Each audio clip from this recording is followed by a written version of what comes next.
కన్నా నిగ్గదేసి అడిగే మునగాడు వీడు భూమి నవానైతాడు వీర సాధన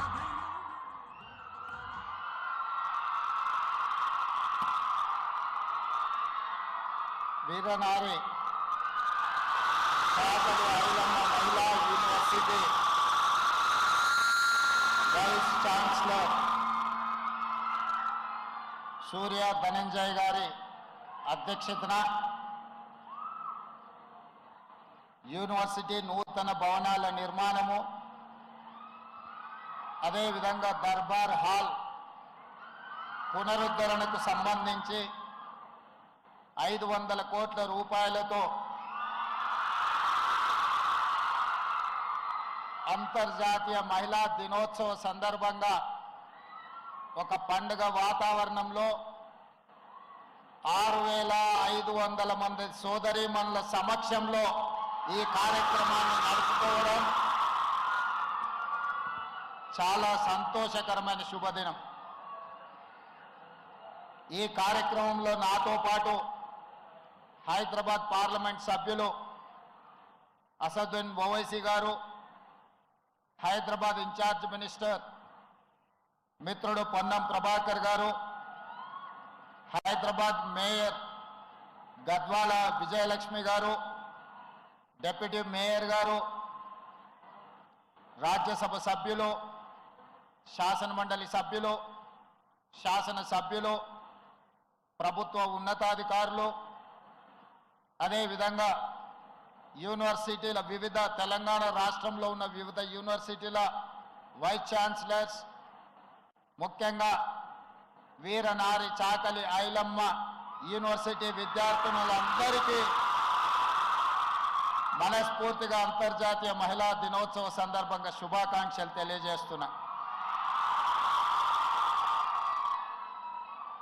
ఈ యూనివర్సిటీ కళాశాలగా 1924 7 మంది విద్యార్థులతో మొదలై ఈరోజు దాదాపుగా 100 సంవత్సరాలు పూర్తి చేసుకొని 7000 మంది దాదాపుగా విద్యార్థినులతో ఈరోజు యూనివర్సిటీ అభివృద్ధి పదం వైపు నడవడం, మీరందరూ కూడా రాణించడం, అలాంటి 100 సంవత్సరాల చరిత్ర కలిగిన ఈ కోటి ఉమెన్స్ కాలేజీని యూనివర్సిటీగా ప్రకటించడమే కాదు,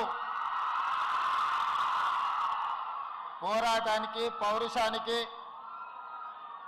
గడీలకు వ్యతిరేకంగా పెత్తందారి పోకడల మీద వీరోచితంగా పోరాడిన తెలంగాణ పౌరుషాన్ని ప్రదర్శించిన వీరనారి చాకలి ఐలమ్మ పేరు పెట్టుకోవడం ఇది తెలంగాణ ప్రతిష్టకే ఒక గొప్ప కీర్తి. ఆనాడు ఘడీలకు, దొరలకు, నిజాంలకు వ్యతిరేకంగా పోరాట స్ఫూర్తిని ప్రదర్శించిన ఒక వీర మహిళ పేరు మీద ఈరోజు యూనివర్సిటీని ప్రారంభించుకోవడం, ఆ యూనివర్సిటీకి చాకలి ఐలమ్మ గారి పేరు పెట్టడమే కాదు, ఈ 100 సంవత్సరాల చరిత్ర కలిగిన యూనివర్సిటీకి 500 కోట్ల రూపాయలు ఈరోజు అభివృద్ధి పనుల కోసం నిధులను మంజూరు చేయడం నాకు చాలా సంతోషాన్ని, చాలా ఆనందాన్ని ఇచ్చిన ఈరోజు మీ అందరికీ నాది ఒకటే విజ్ఞప్తి, అంతర్జాతీయ స్థాయి యూనివర్సిటీలతో మీరు పోటీ పడాలి. ఈరోజు ఆక్స్ఫర్డ్ కావచ్చు, స్టాన్ఫర్డ్ కావచ్చు, ఇట్లాంటి అంతర్జాతీయ యూనివర్సిటీలతోని మా వీరనారి చాకలి ఐలమ్మ విద్యార్థినులు పోటీ పడి డాక్టర్లుగా, లాయర్లుగా, ఇంజనీర్లుగా, ఐఏఎస్లుగా, ఐపీఎస్లుగా వివిధ హోదాలలో రాణించడమే కాదు, శ్రీ రాజీవ్ గాంధీ గారి కన్న కలలు మహిళలకు రాజకీయాలలో రిజర్వేషన్లు ఉండాలి అని మొట్టమొదట స్థానిక సంస్థలలో మహిళా రిజర్వేషన్లను నాడు తీసుకొచ్చిండు.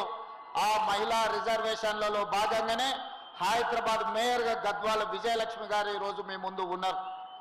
స్థానిక సంస్థల నుంచి చట్టసభలలో మహిళా రిజర్వేషన్లు తీసుకురావాలని రాజ్యసభలో ఆనాడు శ్రీమతి సోనియా గాంధీ గారి నేతృత్వంలో రిజర్వేషన్లను అమలు చేయాలి అని బిల్లు ఆమోదించి ఈ మధ్యకాలంలో లోక్సభలో కూడా మహిళా రిజర్వేషన్ ఆమోదం పొందింది.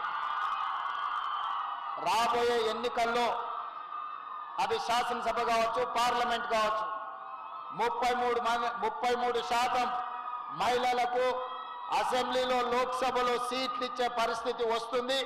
ఖచ్చితంగా 33%లో మీరు ఉండాలి. మీలో ఉన్న నాయకత్వ లక్షణాలను పెంపొందించుకోవాలి. ఈ తెలంగాణ రాష్ట్రానికి, దేశానికి ప్రజాప్రతినిధులుగా చట్టసభలలో మీరు అడుగు పెట్టాలి అని నేను బలంగా ఆకాంక్షిస్తున్నాను. ఈ దేశం అభివృద్ధి పదం వైపు నడవాలి అంటే మహిళల భాగస్వామ్యం పెంచాలి. ఈ దేశానికి ప్రధానమంత్రిగా శ్రీమతి ఇందిరాగాంధీ గారు, రాష్ట్రపతిగా ప్రతిభా పాటిల్, లోక్సభ స్పీకర్గా మీరా కుమార్, ఈ విధంగా చెప్పుకుంటూ వెళ్తే 25 సంవత్సరాలు కాంగ్రెస్ పార్టీ అధ్యక్షురాలుగా శ్రీమతి సోనియా గాంధీ గారు, మహిళలు బలమైన నాయకత్వాన్ని అందించిన చరిత్ర ఈ దేశానికి ఉన్నది. మహిళలకు అవకాశం వస్తే నిరూపించుకోవడం. ఈరోజు తెలంగాణ రాష్ట్ర చీఫ్ సెక్రటరీగా శాంతి కుమార్ గారు ఉన్నారు. మీ ఎడ్యుకేషన్ సెక్రటరీగా యోగితా రాణా గారు ఉన్నారు. ఈరోజు మహిళలకు ఎవరికి అవకాశం ఇచ్చినా, అది ఐఏఎస్లు కావచ్చు, ఐపీఎస్లు కావచ్చు, ప్రజాప్రతినిధులు, మంత్రులుగా కావచ్చు, ఈరోజు మా క్యాబినెట్లో సీతక్క గారు కావచ్చు, ఎవరికి అవకాశం వచ్చినా మహిళలు తమ నైపుణ్యాన్ని ప్రదర్శించి తమ యొక్క చిత్తశుద్ధిని నిరూపించుకొని ఆదర్శంగా ఈరోజు నిలబడుతున్నారు. అందుకే ఈరోజు ఈ వేదిక మీద నుంచి మా సోదరిమణులందరికీ నాది ఒకటే విజ్ఞప్తి, ఇదొక అద్భుతమైన అవకాశం. ఈ యూనివర్సిటీలో మీకు అడ్మిషన్లు రావడం, మీరు ఇక్కడ చదువుకోవడం అనేది నిజంగా మీ గొప్ప అదృష్టం. దీని అవకాశంగా మలుచుకోండి. ఈరోజు తెలంగాణ రాష్ట్రంలో మహిళలకు ఉన్న ప్రాధాన్యత, నేను వచ్చిన తర్వాత ఆడబిడ్డలకు ఆర్టీసీలో ఉచిత బస్సు ప్రయాణాన్ని ఇచ్చినాం. ఈరోజు మీరు ఎక్కడికి వెళ్ళినా, మీరు ఇంట్లో బయలుదేరినప్పటి నుంచి బడికి వెళ్ళాలన్నా, గుడికి వెళ్ళాలన్నా, మీ బంధువుల ఇంటికి పోవాలన్నా, భద్రాచలం పోవాలన్నా, యాదగిరిగుట్ట నరసింహస్వామిని దర్శించుకోవాలన్నా, ఆడబిడ్డలు అనా పైసలు లేకుండా ఈరోజు ఉచిత బస్సు ప్రయాణాన్ని మీ అన్నగా ఈరోజు తెలంగాణ రాష్ట్రంలో నేను అమలు చేస్తున్నా. అదేవిధంగా కుటుంబ బాధ్యత ఆడబిడ్డల మీద ఉంటుంది. ప్రతి కుటుంబానికి 200 యూనిట్లు ఉచిత కరెంట్ ఇవ్వడమే కాదు, ఈరోజు గ్రామీణ ప్రాంతాలలో, ముఖ్యంగా తండాలలో, గూడాలలో, మారుమూల పల్లెల్లో ఉన్న పాఠశాలను అమ్మ ఆదర్శ పాఠశాల పేరు మీద స్వయం సహాయక సంఘాలకే పూర్తిగా పాఠశాలల నిర్వహణ ఈరోజు ఇచ్చినాం. ఎందుకంటే వాళ్ళ పిల్లలే ప్రభుత్వ పాఠశాలలో చదువుకుంటారు. వాళ్ళు నిర్వహించినప్పుడే ఆ పాఠశాలల యొక్క నాణ్యత పెరుగుతుంది అని ఈరోజు ఇవ్వడం జరిగింది. ఇదే కాదు, స్వయం సహాయక సంఘాలకు ఈరోజు పాఠశాలలలో పిల్లలకి ఇచ్చే రెసిడెన్షియల్ స్కూల్స్లో డ్రెస్సులు ఏవైతే స్టిచ్చింగ్ ఉన్నాయో 1,30,00,000 జతలు బట్టలు కుట్టే బాధ్యత కూడా ఈరోజు స్వయం సహాయక సంఘాలకే ఇచ్చడం, కార్పొరేట్ కంపెనీలకు ఇవ్వకుండా అని మా సోదరి మళ్ళకి నేను ఈరోజు చెప్పదలుచుకున్నా.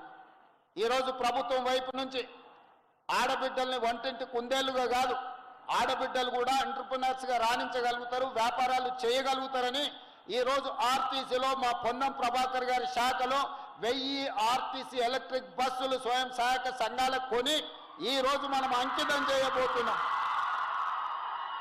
అదేవిధంగా సోలార్ పవర్ అంటే అదానీ అంబానీ కార్పొరేట్ కంపెనీలే వ్యాపారం చేస్తారని అనుకునేది.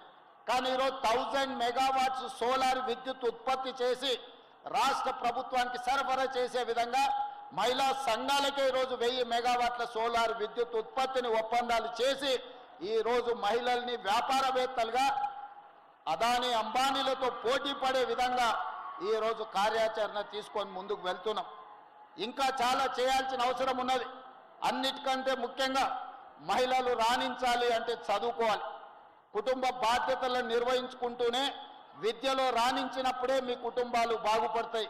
అందుకే విద్యకు అత్యంత ప్రాధాన్యత ఇచ్చి ఈరోజు మీ యూనివర్సిటీ యొక్క మొత్తం ఇన్ఫ్రాస్ట్రక్చర్ని పూర్తి స్థాయిలో అంతర్జాతీయ ప్రమాణాలతో నిర్మించడానికి 500 కాదు, ఇంకా అవసరమైతే 100-200 కోట్లు ఎక్స్ట్రా అయినా రాష్ట్ర ప్రభుత్వం ఇస్తుంది. 2.5 సంవత్సరాల ఈ మొత్తం కన్స్ట్రక్షన్స్ అంతా కంప్లీట్ కావాలి. వేదిక మీద ఉన్న అధికారులకు నేను ఆదేశాలు ఇస్తున్నా. ఇది 5 సంవత్సరాలు 10 సంవత్సరాలు ఖర్చు పెట్టే విధానం, కన్స్ట్రక్షన్ చేసే విధానం కాదు. 30 నెలల్లో 100% ఈ యూనివర్సిటీ అంతర్జాతీయ స్థాయిలో నిర్మాణాలు పూర్తి కావాలి. నిరంతరం స్వయంగా నేనే పర్యవేక్షించి నిధులకు ఎలాంటి ఇబ్బంది లేకుండా మీ హాస్టల్స్ కానీ, మీ క్యాంపస్ కానీ, మీ ఆడిటోరియం కానీ, మీ ప్లే గ్రౌండ్స్ కానీ మీకు ఎలాంటి ఇబ్బంది జరగకుండా 100% ఈ క్యాంపస్ని అభివృద్ధి చేసే బాధ్యత నేను తీసుకుంటున్నా. మీరు నాకు ఇవ్వాల్సిన మాట ఒక్కటే, మీరు బాగా చదువుకోవాలి, రాణించాలి, మీరు జీవితంలో ఉన్నత శిఖరాలకు ఎదగాలి. అప్పుడే మీ తల్లిదండ్రుల యొక్క ఆకాంక్ష నెరవేరుతుంది, తెలంగాణ రాష్ట్రం బలపడుతుంది. మీరందరూ కూడా ఉన్నత విద్య వైపు రాణించాలని కోరుకుంటూ మీ అందరికీ మరొకసారి అంతర్జాతీయ మహిళా దినోత్సవ శుభాకాంక్షలు తెలియజేస్తూ మీ అందరి దగ్గర సెలవు తీసుకుంటున్నా.